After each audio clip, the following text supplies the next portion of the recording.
Mga kateki, meron ako i-share sa inyo na sobrang ganda ng deal for your savings. Just watch this entire video for the step-by-step process from this application.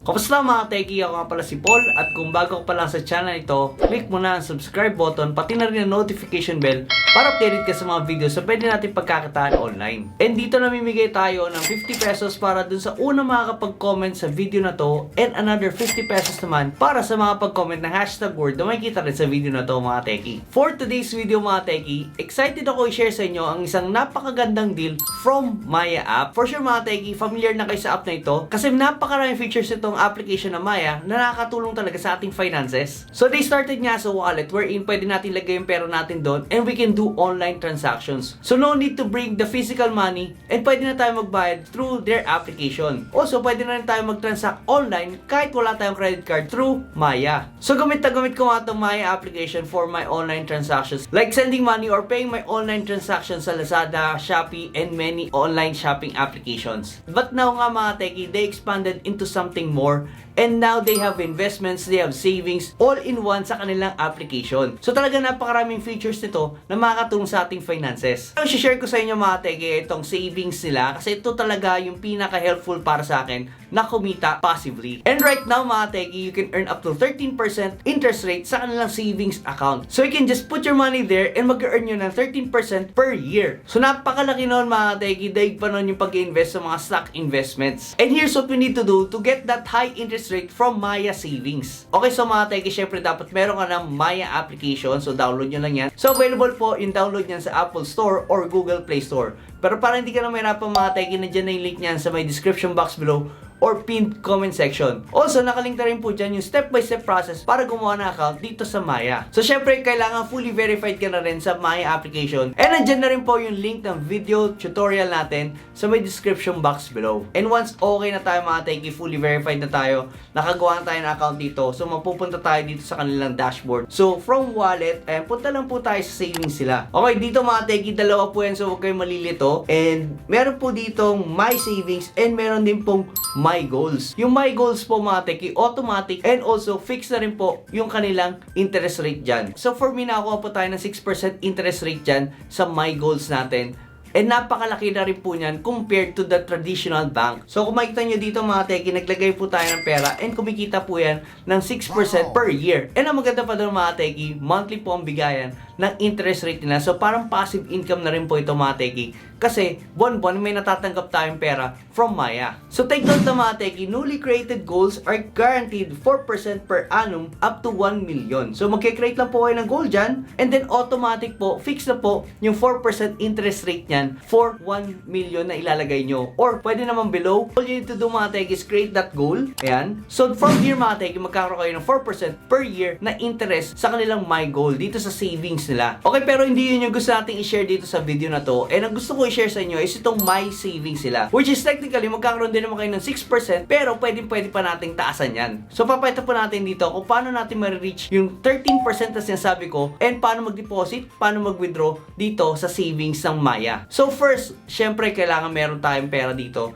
And kailangan lang po natin dito is mag-deposit. Ayan. So, click natin yung deposit. And dito nga pwede kayong kumuha sa wallet ninyo to your savings account. So, magkaiba po yung savings and yung wallet dito sa Maya. Other banks, ayan. So, pwede nyo ilagay kung saan nyo gusto, kung sa My Goal ninyo, My Savings ninyo. Click nyo lang po yung My Savings kung gusto nyo ilagay sa My Savings. So, click nyo lang po yung My Savings and then follow the instructions dito kapag gagamit po kayo ng bank transfer. So deposit via other banks or InstaPay and copy your account information below. So, take note lang mga teki, iba po yung bank name dito and yung account number dito as compared to our wallet information. So, huwag po kayo malilito doon mga teki, pero just in case na naman malito kayo, pwede nyo rin naman po i-transfer yan into your savings account kung mapunta yung pera ninyo to your wallet account. Okay, so let's say kukuha tayo ng funds dito sa ating wallet. So, click lang natin yung fund source, yung My Wallet, and then click lang natin itong select a destination. And from here, mga teki, deposit to my account. So, lagay lang po natin kung magkano gusto natin ilagay dyan. So, syempre, mas malaki, mas maganda kasi savings naman natin yan. And once nga na nilagay na natin yung amount dito, pwede na tayo mag-click ng continue. So, yan, meron lang pong summary. and then make sure na tama po yung details and then click deposit. Ayan, so you have successfully transferred. So finish lang po. And yun nga, pakita natin sa inyo kung paano tayo mag-earn ng up to 13%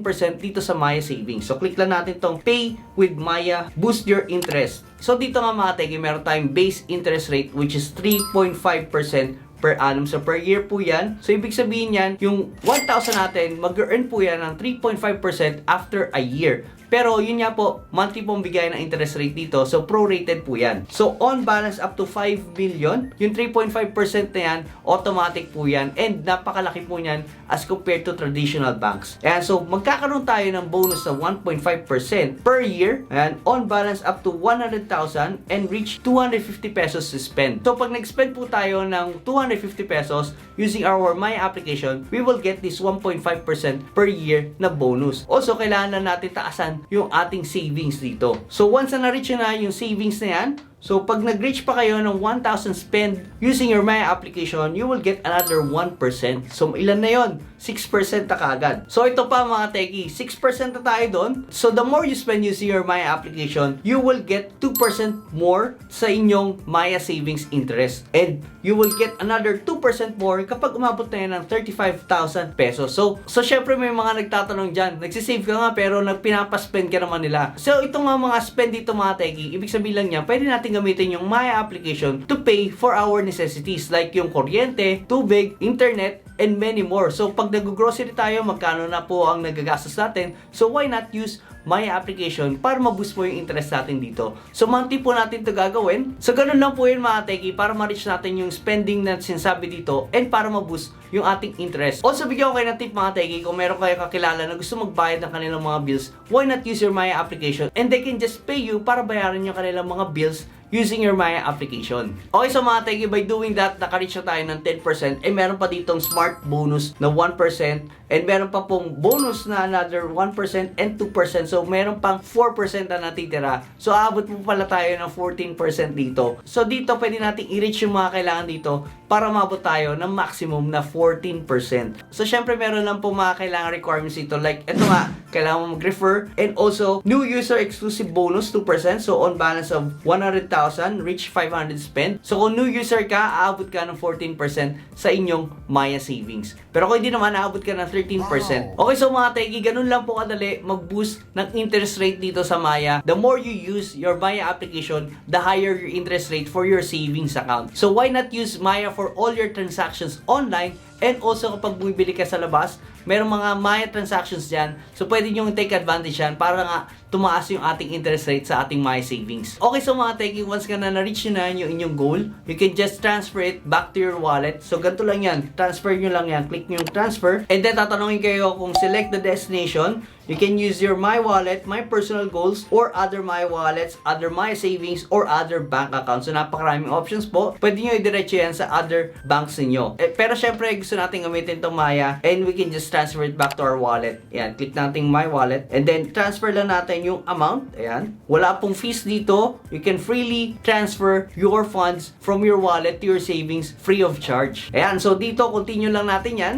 And then, transfer. Ayan. Okay, so mga teki, successfully transferred na nga back to our wallet yung ating nilagay na pera dito sa ating My Savings. So, ganun lang po siya kadali. And ang maganda pa dyan mga teki, since free of charge nga po yung pag-transfer ng funds from wallet to savings and vice versa. So, for those of you na gusto pang kumita online, you can just click the video dyan sa my screen. So, thank you so much again. Have a nice day.